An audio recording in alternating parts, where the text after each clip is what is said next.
தென்காசி மாவட்டம் ஆலங்குளம் சட்டமன்ற தொகுதியில் போட்டியிட வேட்புமனு தாக்கல் செய்த ஹரி நாடார், ராக்கெட் ராஜா ஆகியோர் வேட்புமனுக்கள் தள்ளுபடி செய்யப்பட்டன.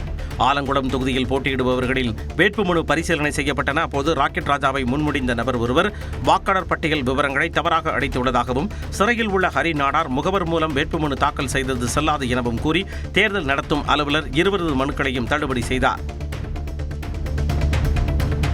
திமுகவில் அமைச்சர்களாக இருக்கும் பலர் அதிமுகவின் முதுகில் குத்தி துரோகம் செய்துவிட்டு சென்றவர்கள் என அக்கட்சியைச் சேர்ந்த நடிகை காயத்ரி ரகுராம் விமர்சித்தார். திண்டிவனம் தொகுதியில் பரப்புரை மேற்கொண்ட அவர் திமுகவை கடுமையாக சாடினார். ஊர்ல இருக்கிறவங்க அனைவருக்குமே தெரியும், இன்னைக்கு அத்தனை மந்திரிகள் எல்லாமே கிட்டத்தட்ட அனைத்து இந்திய அண்ணா திராவிட முன்னேற்ற கழகத்தில் முதுகுல குத்தி துரோகிகள் தான் அங்க போய் சேர்ந்திருக்காங்க. பூந்தமல்லி அருகே குமணஞ்சாவடியில் தேசிய ஜனநாயக கூட்டணி பேனரில் எம்ஜிஆர், ஜெயலலிதா உருவப்படங்கள் இல்லாதது கவனத்துக்கு வந்த நிலையில் மீண்டும் ஒட்டப்பட்டன. அமமுக வேட்பாளருக்கு வாக்கு சேகரிப்பதற்காக அப்பகுதியில் கூட்டம் நடைபெற்றது. அதற்காக வைக்கப்பட்ட பேனரில் அண்ணா, எம்ஜிஆர் மற்றும் ஜெயலலிதாவின் உருவப்படங்கள் முதலில் இடம்பெறாத நிலையில் பின்னர் ஒட்டி இணைக்கப்பட்டன.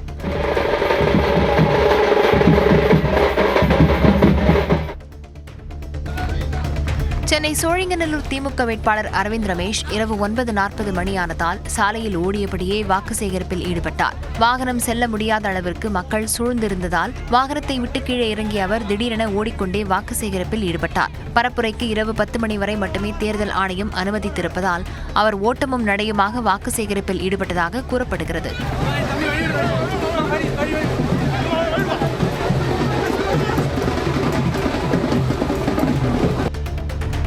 மது அருந்துவதை தடுக்க முடியாது எனவும், ஆனால் அதனை குறைக்கும் நடவடிக்கையை திமுக அரசு செய்யவில்லை எனவும் அதிமுக முன்னாள் அமைச்சர் ராஜேந்திர பாலாஜி குற்றஞ்சாட்டியுள்ளார். சிவகாசி அருகே தேர்தல் பரப்புரையில் ஈடுபட்ட அவர் இதனை தெரிவித்தார். டாஸ்மாக் கடை அங்கொன்று இங்கு இருந்தது அதிமுக ஆட்சியில். இன்றைக்கு எங்கு பார்த்தாலும் டாஸ்மாக் கடை, எங்கு பார்த்தாலும் பார். இவைகள் தடுக்கப்பட வேண்டும். 60,000 கோடி தமிழ்நாட்டு அரசுக்கு வருமான வரி சொன்னால் அது யார் பணம்? சென்னை வில்லிவாக்கத்தில் 100% வாக்கெடுப்பை உறுதி செய்யும் வகையில் மாவட்ட நிர்வாகம் சார்பில் தூய்மைப் பணியில் ஈடுபடும் வாகனங்களை கொண்டு விழிப்புணர்வு நிகழ்ச்சி நடைபெற்றது. திருவள்ளூர், பூந்தமல்லி, சோழவரம், புழல், அயப்பாக்கம் ஊராட்சி தூய்மைப் பணியில் ஈடுபடும் வாகனங்கள் மற்றும் 180 தூய்மைப் பணி ஊழியர்கள் இணைந்து நடத்திய விழிப்புணர்வு நிகழ்ச்சியை மாவட்ட ஊரக வளர்ச்சி திட்ட இயக்குநர் தொடங்கி வைத்தார்.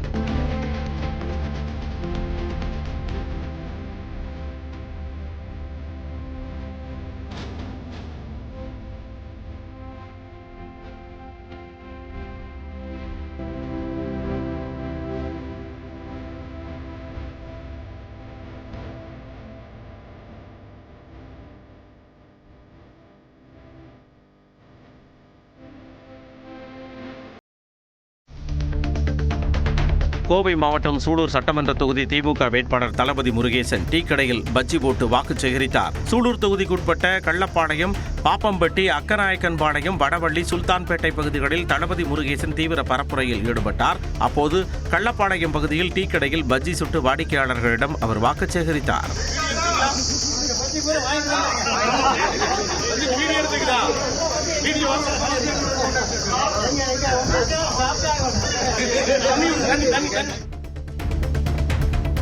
திருச்சி மாவட்டம் திருவெரும்பூர் தொகுதியில் இருசக்கர வாகனத்தில் சென்ற அமைச்சர் அன்பில் மகேஷ் பொய்யாமொழி தீவிர வாக்கு சேகரிப்பில் ஈடுபட்டார். திருவெரும்பூர், பகவதிபுரம், பிரகாஷ் நகர், மலைக்கோவில், மாதா கோவில் தெரு, திடீர் நகர் உள்ளிட்ட பகுதிகளில் வீடு வீடாக சென்று திமுக அரசின் சாதனைகளை எடுத்துரைத்தார். இருசக்கர வாகனத்தில் வீதி வீதியாக சென்று இளைஞர்கள் மற்றும் பொதுமக்களை சந்தித்தார். அரசு பேருந்துகளில் ஏறி பயணிகளிடம் கலந்துரையாடியும் ஆதரவு திரட்டினார். விருதுநகரில் தாவேகா வேட்பாளர் தேநீர் கடையில் டீ போட்டு கொடுத்து வாடிக்கையாளர்களிடம் வாக்கு சேகரித்தார். விருதுநகர் ரோசல்பட்டி ஊராட்சிக்குட்பட்ட அண்ணாநகர், பாண்டியன் நகர், முத்தால் நகர் உள்ளிட்ட பகுதிகளில் விருதுநகர் சட்டமன்ற தொகுதி தாவேகா வேட்பாளர் செல்வம் வீதி வீதியாக சென்று பரப்புரை செய்தார். தாவேகாவின் வாக்குறுதிகளை பொதுமக்களிடையே எடுத்துக் கூறி ஆதரவு கோரினார். காரைக்காலில் இறுதிக்கட்ட பரப்புரையில் பங்கேற்க தமிழ்நாடு பாஜக முன்னாள் தலைவர் அண்ணாமலை சென்ற ஹெலிகாப்டரில் தேர்தல் பறக்கும் படையினர் சோதனை நடத்தினர். புதுச்சேரி, காரைக்காலில் பாஜக வேட்பாளருக்கு வாக்கு சேகரிக்க தனி ஹெலிகாப்டர் மூலம் வருச்சகுடி பாலிடெக்னிக் கல்லூரிக்கு அண்ணாமலை சென்றார். அப்பொழுது சுமார் 20 நிமிடங்களுக்கு அந்த ஹெலிகாப்டரில் தேர்தல் பறக்கும் படையினர் சோதனை நடத்தினர்.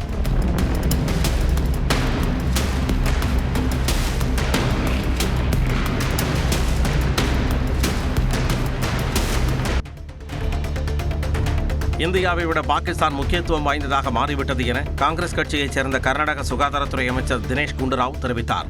புதுச்சேரியில் செய்தியாளர்களை சந்தித்த அவர் இதனை கூறினார்.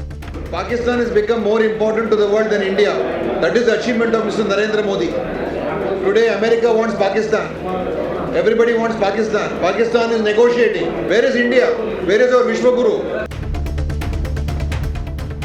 காங்கிரஸ் கட்சி சார்பில் போட்டியிட தேர்தலில் விருப்ப மனு அளித்தும் வாய்ப்பளிக்கப்படாததால் கட்சியிலிருந்து விலகுவதாக மாநில பொதுச் செயலாளர் பச்சேரி CR சுந்தரராஜன் தலைமைக்கு கடிதம் எழுதியுள்ளார். சிவகங்கை சட்டமன்ற தொகுதியில் போட்டியிட அவர் விருப்ப மனு அளித்த நிலையில் அந்த தொகுதி திமுக கூட்டணியில் முக்குலத்தூர் புலிப்படை தலைவர் கருணாசுக்கு வழங்கப்பட்டது. இதனைத் தொடர்ந்து சிதம்பரம், கார்த்தி சிதம்பரம் ஆகியோரின் முயற்சியால் மேலூர் தொகுதியில் போட்டியிட வாய்ப்பு கிடைக்கும் என எதிர்பார்த்திருந்துள்ளார். அந்த வாய்ப்பும் பறிபோக கட்சியின் அடிப்படை உறுப்பினர் பொறுப்பிலிருந்தும் அவர் விலக முடிவெடுத்திருப்பதாக கூறப்படுகிறது. கோவை சிங்காநல்லூர் தொகுதி அதிமுக வேட்பாளர் சிலம்பம் சுழற்றி வாக்கு சேகரிப்பில் ஈடுபட்டார். அந்த தொகுதியில் அதிமுக சார்பில் KR ஜெயராம் போட்டியிடுகிறார். இவர் பீளமேடு உள்ளிட்ட பகுதிகளுக்கு சென்று வாக்கு சேகரித்தார். அவருக்கு பழமாலை அணிவித்து கட்சியினர் வரவேற்பளித்தனர். தொடர்ந்து அங்குள்ள மைதானத்தில் சிலம்பம் பயிற்சி மேற்கொண்ட குழந்தைகளுக்கு வாழ்த்து தெரிவித்துவிட்டு தானும் சிலம்பம் சுற்றினார். அதிமுக தேர்தல் அறிக்கையில் கொடுத்துள்ள வாக்குறுதிகளை மக்களிடம் எளிதாக கொண்டு செல்லும் வகையில் காஞ்சிபுரம் தொகுதி வேட்பாளர் வித்தியாசமாக வாக்கு சேகரிப்பில் ஈடுபட்டார். அதிமுக ஆட்சிக்கு வந்தால் ஃப்ரிட்ஜ், சிலிண்டர், மானிய விலையில் மகளிருக்கு இருசக்கர வாகனம் வழங்கப்படும் என வாக்குறுதிகள் அளிக்கப்பட்டுள்ளது. காஞ்சிபுரம் அதிமுக வேட்பாளர் சோமசுந்தரம் பிள்ளையார்பாளையம் பகுதியில் ஒரு வாகனத்தில் வாக்குறுதியில் அறிவிக்கப்பட்ட பொருட்களை வைத்துக் கொண்டு பொதுமக்களிடம் வாக்கு சேகரித்தார்.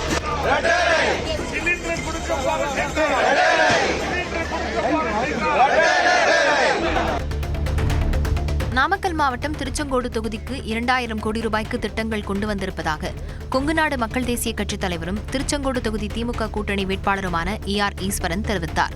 உலகப்பன் பாளையத்தில் கிராம மக்களிடையே வாக்கு சேகரித்த போது அவர் இவ்வாறு கூறினார். இவ்வளவு இன்னைக்கு முதலமைச்சர்கிட்ட பேசி 2000 கோடி கொண்டு வந்திருக்கோம். நம்ம தொகுதிக்கு 2000 கோடிக்கு நம்ம திட்டங்கள் கொண்டு வந்திருக்கோம். தேனி மாவட்டம் போடியில் பரப்புரையில் ஈடுபட்ட திமுக வேட்பாளர் பன்னீர்செல்வத்திடம் கோவிலுக்கு தகர செட் அமைத்து தர தெலுங்கில் மக்கள் கோரிக்கை வைத்த நிலையில் அதற்கு அவர் தெலுங்கில் பதிலளித்தார். தேனி ஒன்றியத்திற்கு உட்பட்ட ஸ்ரீரங்கபுரம், வெங்கடாச்சலபுரம், கோவிந்த நகர் உள்ளிட்ட பகுதிகளில் பன்னீர்செல்வம் பரப்புரையில் ஈடுபட்டார். அப்பொழுது வெங்கடாச்சலபுரம் பகுதி மக்கள் காளியம்மன் கோவிலுக்கு தகர செட் அமைத்து தர வேண்டும் என தெலுங்கில் கோரிக்கை வைத்தனர். அதற்கு OPS தெலுங்கில் பதிலளித்தார்.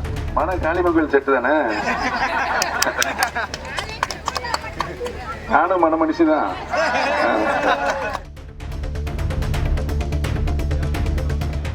சாத்தூர் தொகுதியில் போட்டியிடும் பாஜக மாநில தலைவர் நைனா நாகேந்திரன் தனது பரப்புரையை தொடங்கினார். அவரது வேட்புமனு ஏற்கப்பட்ட நிலையில் டீ கடைகள் மற்றும் ஆட்டோ ஓட்டுநர்களை நேரில் சந்தித்து தாமரை சின்னத்திற்கு ஆதரவு திரட்டினார். வெம்பக்கோட்டை பகுதியில் பட்டாசு உற்பத்தியாளர்களையும் சந்தித்து பேசிய அவர் தொகுதி வளர்ச்சிக்கான வாக்குறுதிகளை அளித்தார்.